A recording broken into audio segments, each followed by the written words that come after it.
Mr. Speaker, while I'm on education, I do want to talk a little bit about the standards-based testing we're going to be doing as a part of the Student Achievement Initiative. Now, we should have a good debate about this. The member talked a lot about standards-based testing. In fact, it was, I would argue, in terms of his speech he just gave, it was sort of the centerpiece of his critique of the government's education policy. They use a few slogans and buzzwords. They talk about teaching instead of testing. Mr. Speaker, this is a simplistic view of what the government has already been doing in 4 regions across the province. I want the Leader of the Opposition, if he would, to listen very carefully. Mr. Speaker, when we talk about standards-based testing in this province, we're not talking about No Child Left Behind. We're not talking about the use of standards, frankly, to decide on funding for classrooms or to make accountability decisions for teachers. We're talking about an investment in the classroom, an investment driven by teachers to improve the results for students, Mr. Speaker, and more, Mr. Deputy Speaker, and more to the point, we're actually advancing. We're offering something for which the evidence is in this province. He's now the new leader of the NDP. He needs to talk to those divisions that are doing this. He needs to talk not just to the school administrators that are proud of this, who are here in the gallery and with whom I met not long ago, to talk about their specific examples, but he also needs to talk to the teachers. I remember our own education leader in the Chinook School Division, a gentleman by the name of Liam Chufu, who has been a long-time education professional, and now with the Chinook School Division. His theory was, you couldn't actually take away from the teachers the standards-based initiatives that division has deployed, because the teachers see the results, and here they are, Mr. Speaker. Chinook School Division introduced something called the Balanced Literacy Initiative. The Chinook School Division, and I think this was on their own actually, to be fair, I don't think the government provided the extra resources, but they had budgeted for it. They actually invested in additional resources to focus on a challenge they had with respect to students not meeting their grade level standards in literacy. In fact, when they began the standards-based initiative about 4 years ago, Mr. Deputy Speaker, 63% of students were reading at grade level. They used, here it comes, standards-based testing. They targeted resources for teachers.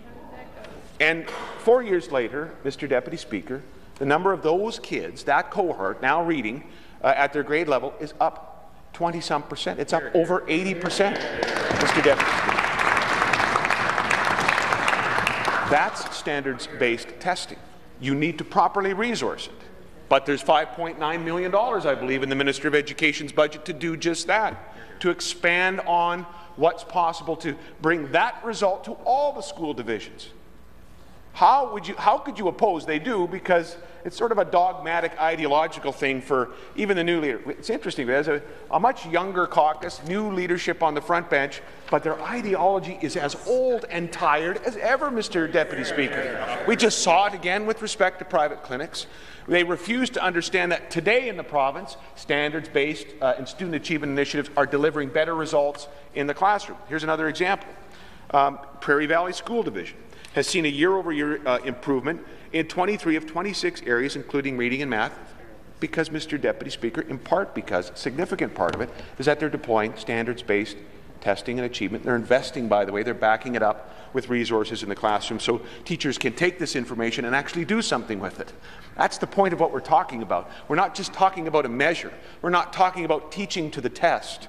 We're talking about using benchmarks, using standards-based benchmarks for kids, for teachers in the classroom to say, here's where they're at now. We need them to do better. We want them to do better. Their parents want them to do better. We're going to provide them the resources to ensure that happens. At the end of his speech, he talked about this great vision for properly educating kids so they could then move on to post-secondary and then Mr. Deputy Speaker, get a job in this economy. That is exactly what this initiative and this government is all about with respect to this education budget. We should vote for the budget.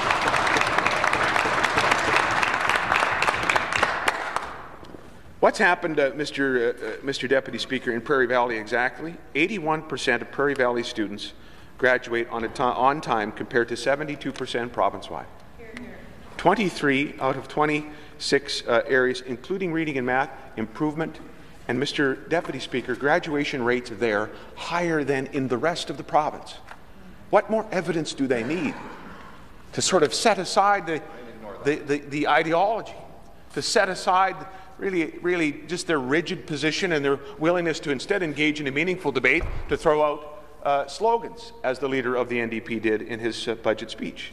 In Melfort, Mr. Speaker, in that area they're also using standard-based achievement, and I could tell you that they're pretty pleased with what's going on in that particular school division, especially in terms of graduation rates.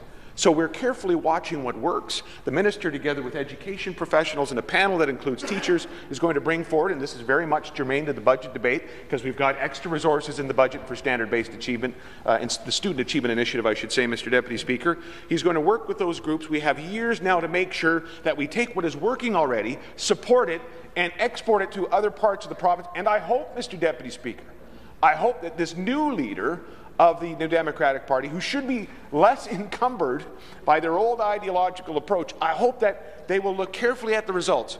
I would ask him now, Mr. Deputy Speaker, through you, to consider meeting with these directors of education in those 4 divisions. Talk to them. Talk to them first before they oppose this in a blanket fashion, in an ideological way. I understand that this is not No Child Left Behind. This is an initiative informed by education professionals, going to be resourced properly by the Government of Saskatchewan, so that we can simply see better achievement for students, improve graduation rates. That's what the education system should be all about. And though there are those who will oppose it, maybe they'll change their mind, but if they continue to oppose it, I'll tell you this, Mr. Deputy Speaker, and it's a big reason why I support the budget, we are moving forward with it. We will provide support to the Minister of Education and school divisions, and we're going to get to those kinds of results for all children in the province of Saskatchewan.